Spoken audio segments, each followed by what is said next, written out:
استاذ انا باخذ لك كمان صوت.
ابو علي يا جماعه كله حيشتغل الكل يا اخوان يا اخوي يا ابو حسن كله يركب في الباصات اركبوا في الباصات المدنيين كله يركب في الباصات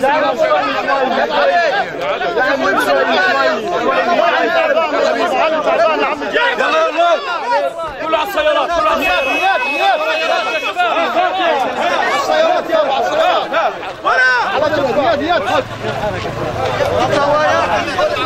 ديات سنة سيد عليك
كان بتاكل زيادة الكرامات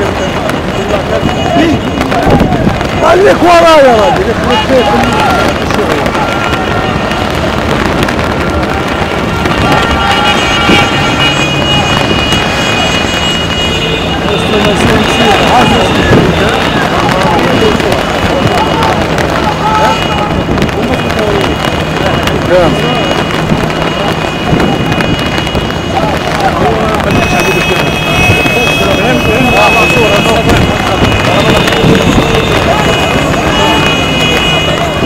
بنزين بكيف شكله؟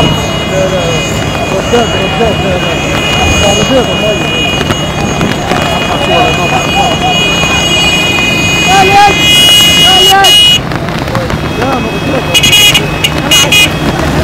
طلع شوف بنزل ما يشوف كله الراجل شوفوا منين شوفوا منين عدي الجيب من تحت بنزل ما يشوف منين لا يا عم رداد يا رجل يا عم من الأسير وقتهم في إسرائيل. الو يا سلام عمود ولا شيء مين معك؟ والله مين؟ الله هين لا مروحين هنا معانا شو قاعد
وسهلا بين اهلك واصحابك ونورت بلدك واهلا وسهلا.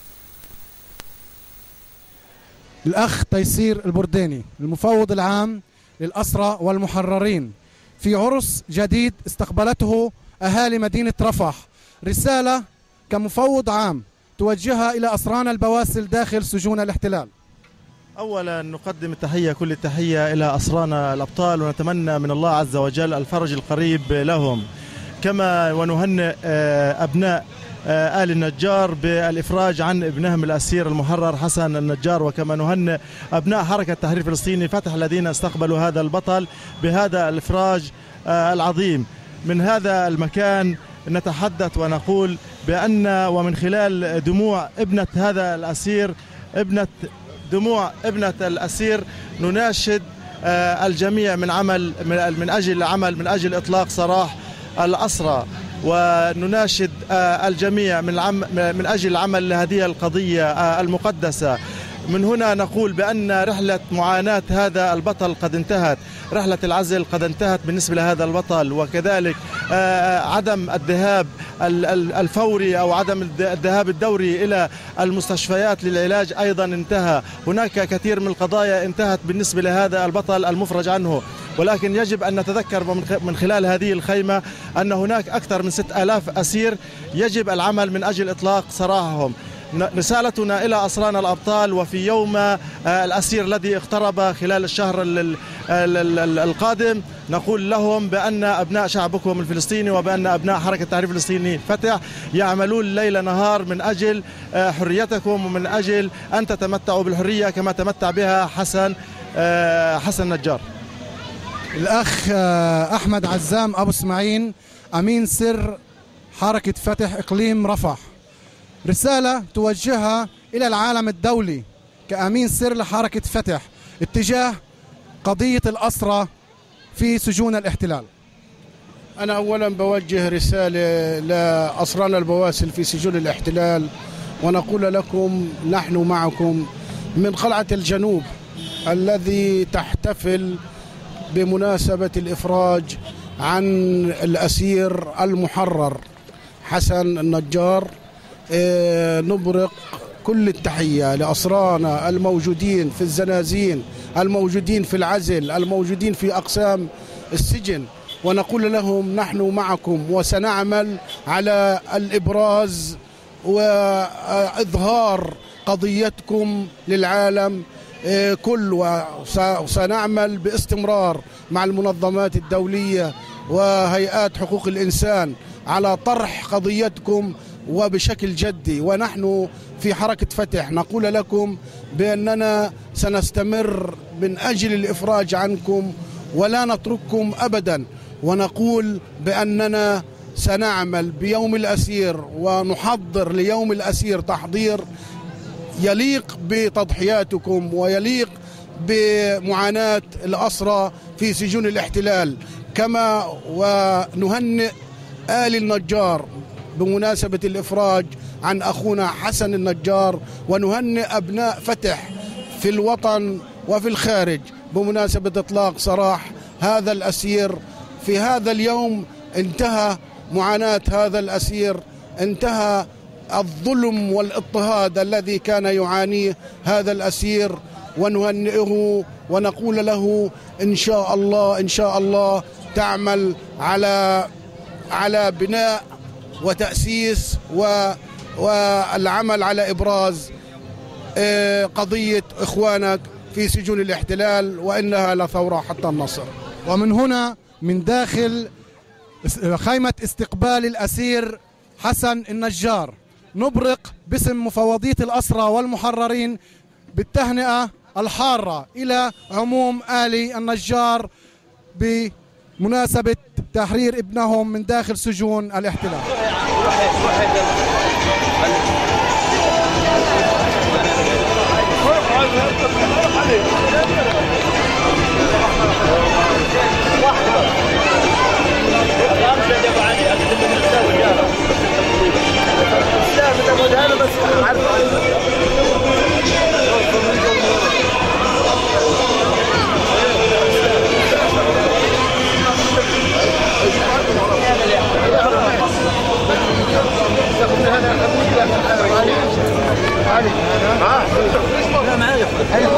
علي